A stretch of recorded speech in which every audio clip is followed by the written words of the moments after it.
Since the dawn of gaming, there have been platformers, shooters, and RPGs that were infamous for being brutally unfair. Even though this level of difficulty has historically deterred casuals, there are definitely veteran pro gamers and wannabe pro gamers who have flocked to them to see if they're up for the challenge. Sure, it's frustrating to see that game over screen again and again, but it makes it more satisfying when you finally triumph. That is, if you can finally triumph. Despite the fact that millions of people have played the vast majority of these entries to death, a lot of people probably haven't seen the end credits. If that's you, hit me up in the comments. We'll give you a little congratulations. I'm proud of you. I'm proud of you already.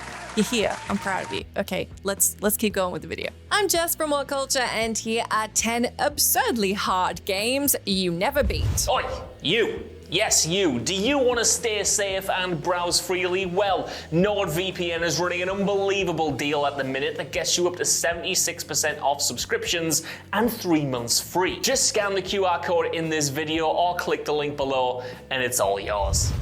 Furi. No matter how relentless a game is or gets, usually you at least have a little breathing room in the beginning, so you can get used to exactly what it is you're playing, how it runs, and the mechanics that you'll be expected to master. But Furi doesn't bother with that setup. The vibrant shoot 'em up is structured entirely around bosses, so there's no filler baddies to practice on. With that in mind, you're expected to master melee combat and bullet hell dodging in tandem before you've even gotten the hang of the basics. Several bosses can only be beaten with parrying, so you might as well call it a day if you haven't perfected that one. Worse still, there's no breathing room here. Once you've beaten one adversary, no matter how much of a trial it was to get to the end of that fight, you have to move right on to the next one. Much like Cuphead, every boss fight has multiple phases, so players have to memorize a plethora of combat strategies. This is easier said than done, especially when an antagonist introduces new techniques that are counterintuitive to how the earlier part of the battle played out.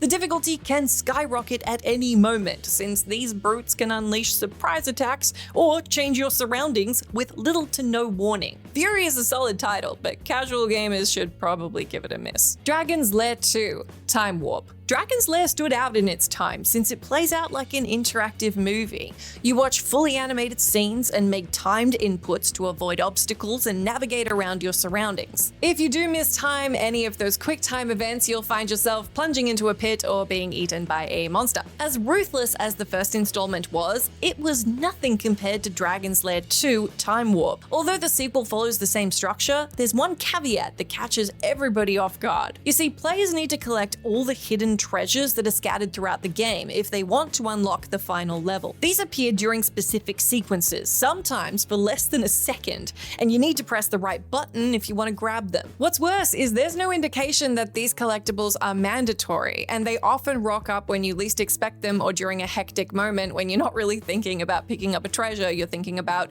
well, not dying. If you fail to nab a single artifact, the game resets before reaching the last section, meaning you have to play the whole thing again. And if you miss one of the artifacts a second time, nobody will blame you if you decide to quit then and there. MDK2. You know a video game is particularly unforgiving when you can't beat it despite having infinite lives and a bunch of checkpoints. Such is the case with MDK2. In hindsight, BioWare's underrated title should have got a lot more love since it has inventive level design, hilarious absurdist humor, and sharp graphics that still look great today. On the whole, the only criticism MDK2 suffers is how hard it is. Rather than ramping up the difficulty gradually, players are dumped into insta-kill scenarios that are rarely telegraphed. Whether it's the bosses, puzzles, or the platforming, every aspect of the gameplay seems to have been designed by a sadist. Yes, there are checkpoints, but that actually doesn't make the levels particularly easier because they are unnecessarily long. Even though it's refreshing how you can play as 3 heroes with radically different playstyles,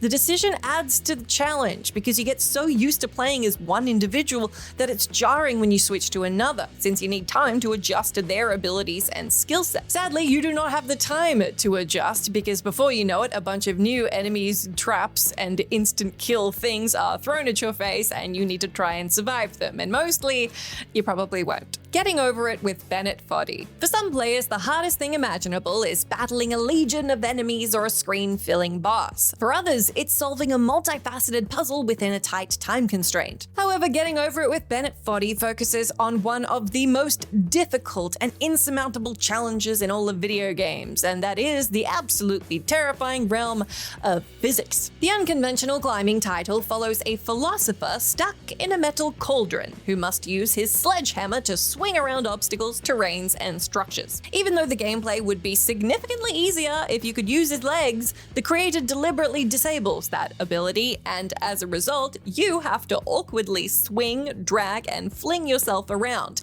often with very little control or understanding of where it is you'll land. The further you climb, the more nerve-wracking everything gets. Quite apart from the fact that it gets harder the higher you go up, a single misstep or miss-swing, I suppose, can send you all the way back down to the ground where you begun. If that wasn't enough, the creator Bennett Foddy narrates throughout your playthrough, philosophizing about frustration and failure while you're trying not to lose for the 50th time. This blend of unrelenting mechanics, cruel design, and existential narration, which might help you but might well hurt you, creates an experience that feels less like a game and more like a trial in suffering. Super Meat Boy forever. Super Meat Boy feels like the most unbeatable platformer imaginable, since every level involves tiny platforms, moving hazards, and instant death mechanics. On top of that, there are no checkpoints. To be fair, players can conquer Super Meat Boy if they just take their time with each section, memorizing the patterns of the obstacles. It might take a long time, but players should be improving on every playthrough, allowing them to prevail if they just stick with it. Too bad that strategy goes out the window when we talk about Super Meat Boy forever. Now, in this particular title, the levels are randomly generated, so you can't memorize all the little bits and pieces of each level that's going to kill you, or has in the past 1, 2, or 10 times. Because of this, you'll need to take your time and plan carefully before moving on to each section. Unfortunately, the ship to do that has sailed as well. Super Meat Boy Forever is an auto runner, so you have no time to strategize, only to react. Unless you have the reaction time of a heavily caffeinated fly, you're probably not gonna get far. Super Meat Boy definitely faced criticism for how hard it was, but boy was it a walk in the park compared to its sequel. Enter the Gungeon. Enter the Gungeon is a fast-paced bullet hell game where players explore a constantly shifting fortress in order to find a legendary gun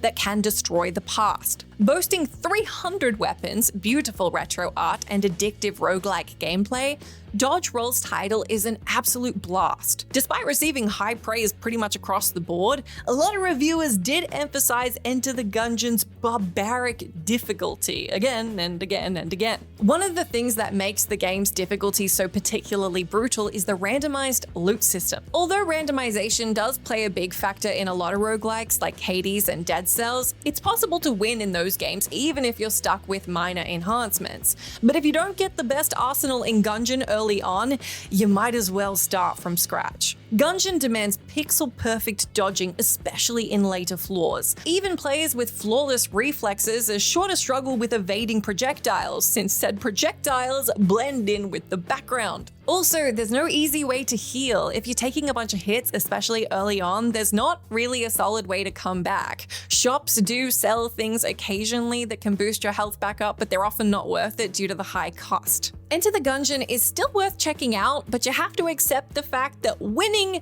is highly unlikely. F-Zero GX. Due to its dynamic gameplay, gorgeous level design, and head-bopping tunes, F-Zero GX is a highlight in the series and one of the most underrated driving games ever. Having said that, it is impossible to discuss this one, even in all of those wonderful things that are absolutely true and enjoyable about it, without mentioning how very, very tough it is. In this racer, each driver's machine moves up to 2,000 kilometers per hour. If you mistime a turn while moving that fast, it could result in your death. It's so tricky to control your vehicle while it's breaking the sound barrier that you can easily sail off the road, as you can imagine. Though beating the game normally is taxing, trying to complete any cup on Master Mode is a Herculean task. AI opponents rubber band like crazy, allowing them to catch up no matter how fast you go. On harder modes, computer-controlled racers slam into you at any opportunity, and even if they don't knock you off the track, they can send you to last place, which gives you no chance of recovering. Most annoying, satisfying of all though, the AI drive on Master Mode with near frame perfect execution. For that reason, you can still come in at 17th place despite making F-Zero mistakes. I'm sorry, that was horrible.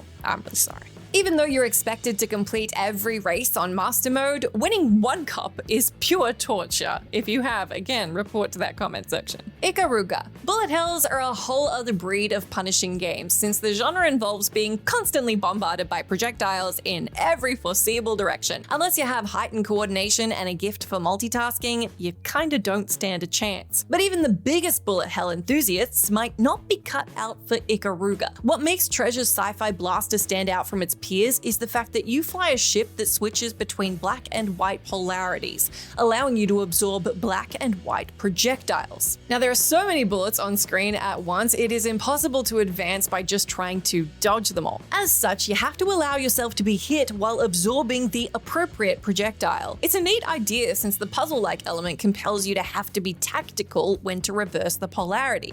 Although Ikaruga can be completed in under half an hour, few people have reached the end credits, and even fewer have beaten it on higher difficulties. After all, when you're being blasted with 9 trillion lasers all at once, it is easy to slip up, so it's kind of understandable why a lot of players decided they just put this one down. Monkey Island 2: LeChuck's Revenge. One problem that even the best point-and-click adventure games suffer from is illogical puzzles. Whether it's Myst or Grim Fandango, there are times where players can't help but think, how was I meant to figure that out? There's an argument to be made that no puzzle title has stumped the masses quite like Monkey Island 2: LeChuck's Revenge. One of the things that makes this one particularly difficult is that the pirate caper dumps a ton of items on you, many of which have a purpose that you cannot envision for the life of yourself. The gameplay involves a hefty amount of fake outs, red herrings, and dialogue trees that go nowhere. The non-linear structure also makes it arduous to know exactly where you're supposed to go, and it forces players to remember dozens of potential leads at once. Worst of all, or best of all, if you love a tricky point-and-click challenge, a lot of puzzles involve combining unrelated items, performing nonsensical actions, or using objects in unintuitive ways. At one point, you have to use a wrench on a valve to shut down a pump, and naturally any rational player would look around for a wrench. The problem here being, there's no wrench in the game. To complete this section, you need to find a monkey and place him in the valve, like a monkey wrench. Monkey wrench. Get it? Well, if you did, you'd feel super smart, and if you didn't, you're probably like the vast majority of people who played Monkey Island 2 and would say there was no way they were getting to those end credits without a guide. If you did, again, well done you. Ninja Gaiden. Even though gaming franchises that originated in the 1980s had earlier entries that were tough as nails, the difficulty in recent installments tends to become a lot more reasonable. However, Ninja Gaiden went in the opposite direction. Despite the fact that the classic side-scroller was already a nightmare in its day, Tech Ninja's Xbox reboot was somehow less forgiving. Button mashing in combat gets you absolutely nowhere, since enemies can only be defeated by a very clever and fine-tuned combination of dodges, attacks, combos, and the like, and if you don't pull it off, well, that's gonna be your game over screen. Bosses are another story altogether, since they can kill you with a single strike. Due to limited resources, you need to get good fast, or you won't make it past the first level. That's not all though. Soon after its release, Tech Ninja announced they were bringing out an enhanced version called Ninja Gaiden Black. Now this contained bug fixes and additional features. This was welcome news for a lot of gamers, especially ones who really wanted to play through the game but were finding it much too hard. As it was expected, this would give the developer the opportunity to make the game easier. And it would have.